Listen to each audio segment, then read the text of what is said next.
Kepohonan. Kepohonan itu bisa mengancam keselamatan kita bahkan sampai nyawa, Besti. Kismibi. Hai Besti, kita bertemu di Kismibi episode 1 ini. Kismibi versi video ya Besti, sesuai request kalian hari ini Kismibi versi video tayang. Dan untuk malam hari ini kita masih di seputar Kalimantan Timur, yaitu ceritanya tentang kepuhunan. Tanpa berlama-lama, check it out. Sebelum kita ke ceritanya tentang kepuhunan, apa sih kepuhunan itu? Kepuhunan itu adalah kepercayaan dari masyarakat Kalimantan, terutama di Kalimantan Timur. Kalau di Kalimantan Selatan disebutnya kapuhunan, kalau di Kalimantan Barat dan sebagainya itu kempunan, kalau nggak salah ya Besti ya. Nah, karena berhubung kita ini lagi di Kalimantan Timur, jadi kita ceritanya tentang kepuhunan. Apa sih itu kepuhunan? Menurut kepercayaan masyarakat sekitar, kepuhunan itu kalau kita seumpama seperti ini, kita ditawari seseorang nih makanan, tapi kita menolak, itu di sini nggak boleh. Nanti Besti, kalau tiba-tiba mempunyai teman berkunjung di Kalimantan Timur, Besti ditawari untuk makanan, tapi Besti menolak, itu bahaya, nggak boleh, harus dimakan. Setidaknya dicolek buat menghargai makanan itu. Misalnya seperti ini, Besti ditawarin, nggak boleh menolak. Kalau ditawari itu minimal kalau Besti buru-buru atau nggak sempat makan itu dicolek makanannya, atau sekedar dicolek seperti ini, ditempelkan ke bibir atau seperti ini, nyantap namanya ya kalau di sini. Jadi itu aman Besti. Tapi nggak cuman sebatas itu aja ya kepohonan itu. Ada yang lainnya lagi. Ini nih ada salah satu cerita lah dari Besti ya tentang kepohonan. Anggap saja dia itu namanya Rita. Nah, si Rita itu bukan asli orang Kalimantan Timur, Besti. Dia kebetulan orang tuanya memang perantau, tapi dari kecil, dari sejak dia dilahirkan di sini, orang tuanya dari luar Pulau Kalimantan. Kebetulan dia dari kecil sampai besar, sampai dewasa mau menikah di sini, ya itu berlaku juga buat dia ternyata di sini. Kebetulan dia menikah mendapat orang asli sini, orang asli Kutai Kartanegara. Nah, singkat cerita, suami si Rita ini bisalah disebut namanya Denny ya, Kak Denny. Nah, Kak Denny ini bekerja di perusahaan, ya bilang aja lah perusahaan X gitu ya. Dan setiap hari Kak Denny ini harus menyeberangi sungai menuju ke perusahaan itu. Nggak lama sih, sekitar 20 menit aja perjalanan untuk nyebrang ke sungai tersebut untuk menuju ke tempat kerjanya Kak Denny ini. Nah, suatu hari si Kak Rita ini ulang tahun. Biasalah ya, namanya pengantin baru kalau ulang tahun bilang, "Kak, nanti pulang cepat yo.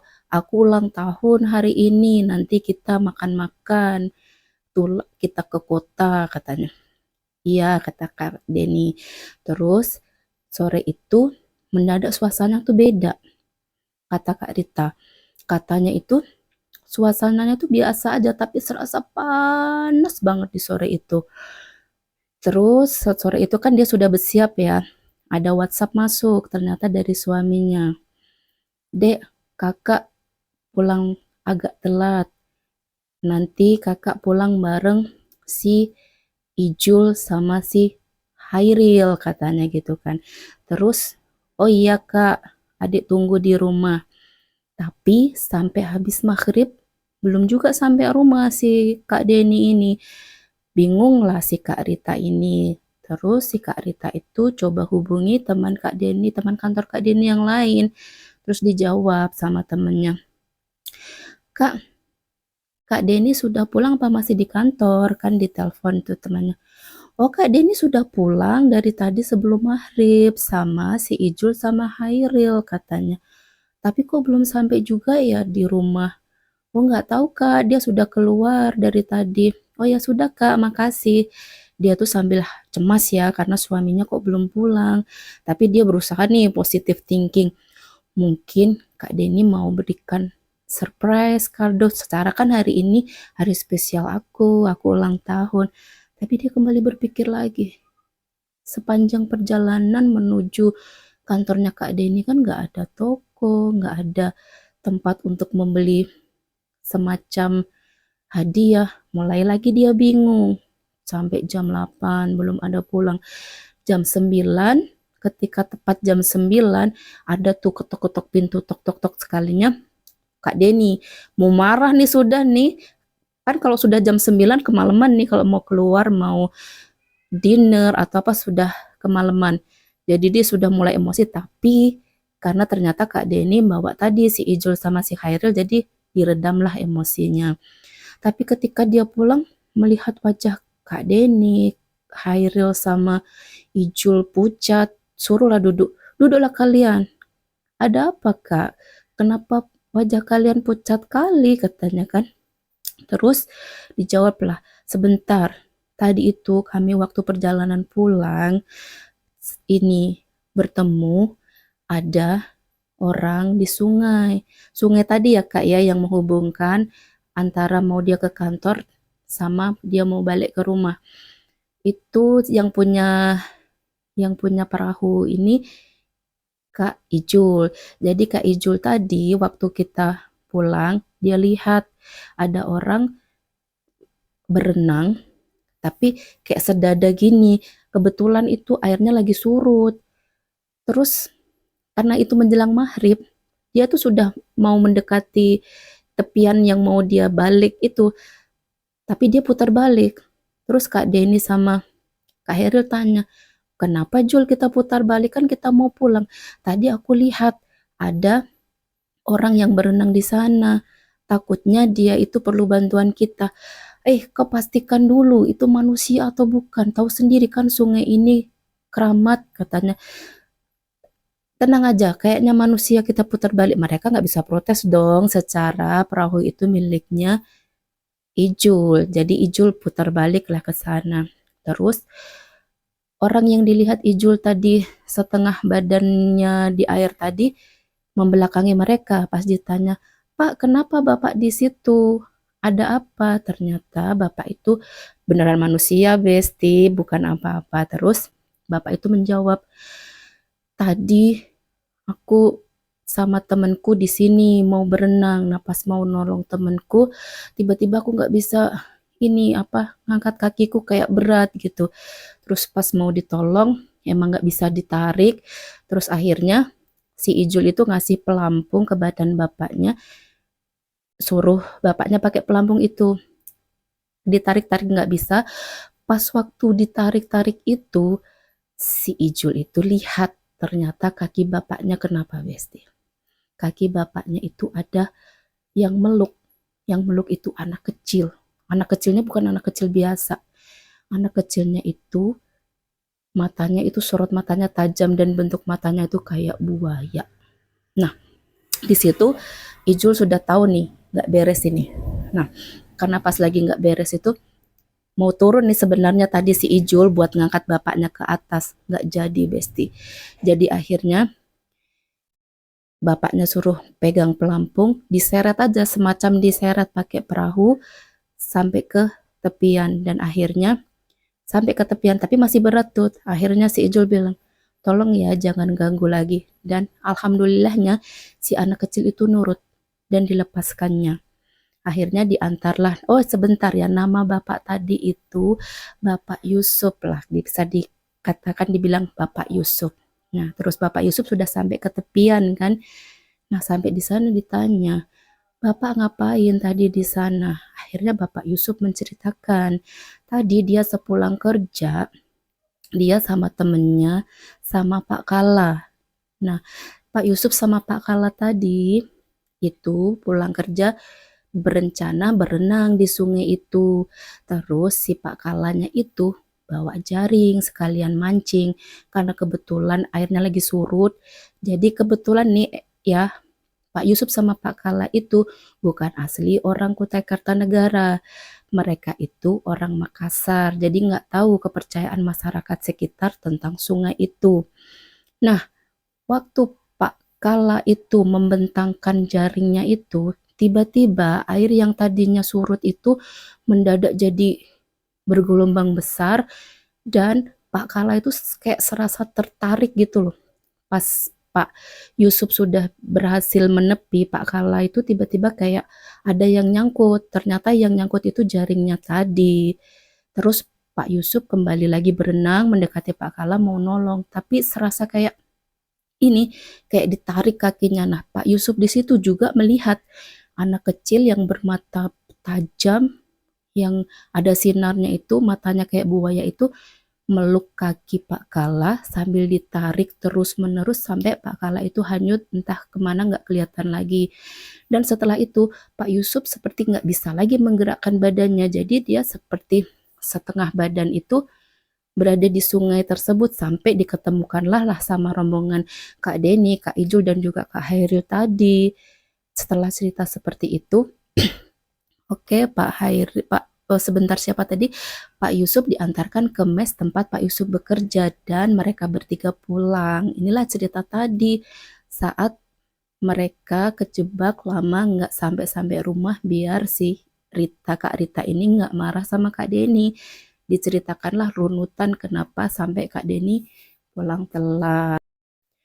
Sesampainya di mes, Pak Yusuf tadi menceritakan kejadiannya bersama Pak Kala, terus warga berbondong-bondong mencari nih ya ke tempat kejadian di malam itu langsung. Nah, waktu di malam itu langsung kejadian dicari ke sana kemari nggak ketemu. Kebetulan ada tetua adat di situ ikut mencari. Pada saat beberapa jam mencari, ketua adat itu tiba-tiba kesurupan. Dan pas dia kesurupan dia teriak-teriak bilang begini, "Sudahlah, biarkan saja. Satu yang dilepas, yang satu biar menjadi milikku."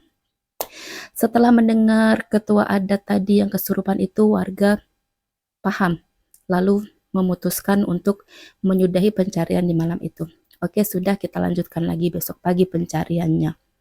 Datanglah waktu esok hari, jadi pencariannya semakin ramai. Karena tempat bekerja Bapak Yusuf dan Bapak Kala ini diliburkan khusus untuk mencari Pak Kala. Nah, pada saat pencarian berjam-jam, akhirnya ada warga yang teriak, Pak, di sini ada Pak Kala di sini."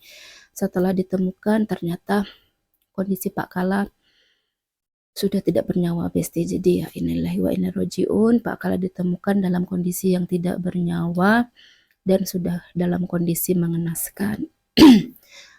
Nah, di sini yang bikin keanehan itu, Pak Kala itu ditemukan di tempat yang sama, di tempat Pak Yusuf tadi memang nggak bisa bergerak. Dan pada waktu malam hari dan pagi itu, orang itu seliweran cari di situ, ratusan orang itu nggak ketemu. Tapi pas di jam itu kenapa Pak Kala bisa bertemu. Terus yang bikin bingung lagi itu kondisi airnya itu surut, Besti. Bukan pada saat kondisi pasang. Ya walau alam bisawaf ya. Kita doakan semoga korbannya diterima di sisi Allah dan keluarga yang ditinggalkan diberikan ketabahan dan keikhlasan. Amin. Terus ada lagi cerita nih dari Kak Rita selain itu. Pada suatu hari Kak Rita mau pergi mancing sama suaminya ke suatu sungai lah ya. Terus dia membawa nugget 3 biji sama kopi. Nah, pas duduk-duduk di situ sambil nunggu ikan dapat ikan ya, Kak Rita tuh ada mencium bau busuk yang itu loh, yang buat kita pancing, apa sih namanya itu, pokoknya buat kayak pelet yang buat pancing itu kan baunya busuk karena difermentasi ya. Terus dia tanya sama suaminya, "Kak, ada ndik kita nyium bau?" "Tidak," ajarnya kan. Terus habis itu diamlah si Kak Rita itu. Gak lama kemudian, "Kak, tambah menyengat nih baunya." Dia tanya sama suaminya lagi, Kak Deni, "Kak, ada ndik kita nyium bau ini, pakan untuk pancing?" "Ndik dah, aku ndik pernah lagi leh mancing pakai umpan itu. Lagian aku cuman bawa nugget 3 gitu kan." Udah, gak usah dibahas, diam aja ya. Kak Rita ikutin kata suaminya karena secara suaminya kan asli orang sana ya, pasti tahu apa yang harus dilakukan. Jadi Kak Rita nurut aja sama suaminya. Terus kita pulang aja Kak, sudah nggak beres ini, sudah diam aja nanti jam 9 kita pulang. Kak Rita nurut sama suaminya. Akhirnya makin lama makin nggak kondusif, jam 9 mereka pulang dengan keburu-buru. Akhirnya sampai rumah, ceritalah sama orang tuanya. Terus dibilangin sama orang tuanya, Rita, kamu nih hampir ke pohonan, untung aja kamu nurut suamimu. Kalau kamu ke suatu tempat bawa makanan matang nggak ditawarkan, itu bisa kalian nggak pulang. Ternyata Besti, menurut kepercayaan di sana, kalau kita mengalami kejadian sesuatu terus kita bahas di sana, kita nggak akan pulang. Nah untungnya Kak Denny orang sana paham itu. Terus kalau kita bawa makanan matang nih di seputar Kalimantan, baik Kalimantan Selatan, Kalimantan Timur, itu memang ada peraturannya, kita harus menawarkan lah istilahnya sama yang nggak kasat mata itu. Jadi itu kita semacam menghormati leluhur gitu Besti. Jadi dia tadi lupa menawarkan, dia bawa makanan matang. Kita itu hanya makanan-makanan tertentu yang bisa dibawa ke suatu tempat, nggak sembarang makanan bisa dibawa suatu tempat, terutama makanan matang.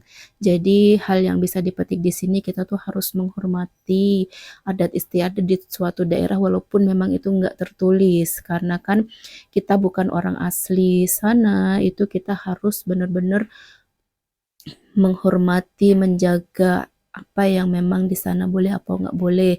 Kalau memang kita belum tahu, kita jangan sok tahu melanggar seperti Bapak Yusuf dan Bapak Kala tadi. Karena mereka nggak tahu, nggak pernah nanya, jadi berhubung lihat air yang lagi surut terus banyak ikannya, langsung main nyemplung aja, main mancing aja, itu nggak boleh, nggak bagus. Terus kalau kita tuh datang ke suatu tempat tuh harus setidaknya mengetahui apa-apa adat istiadat yang nggak boleh dan boleh di sana, jangan kita langgar. Karena kita sebagai pendatang, ibaratnya kita sebagai tamu di rumah orang, itu kita harus sopan.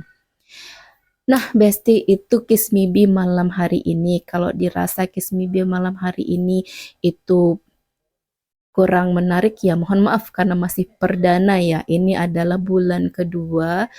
Bulan kedua ngonten, bener-bener ngonten ori, tanpa musik dan tanpa apa, dengan belajar untuk storytelling dan sebagainya. Jadi kalau dirasa memang mungkin masih banyak kekurangan, mohon maaf. Tapi mengingatkan sekali lagi, kalau Besti yang mempunyai cerita horor atau cerita mistis, bisa banget dikirim ke email kissmeby25@gmail.com di bawah ya. Terima kasih, selamat malam Jumat, banyak-banyak ibadah, banyak-banyak salawat. Selamat malam Kiss Me Be Lovers.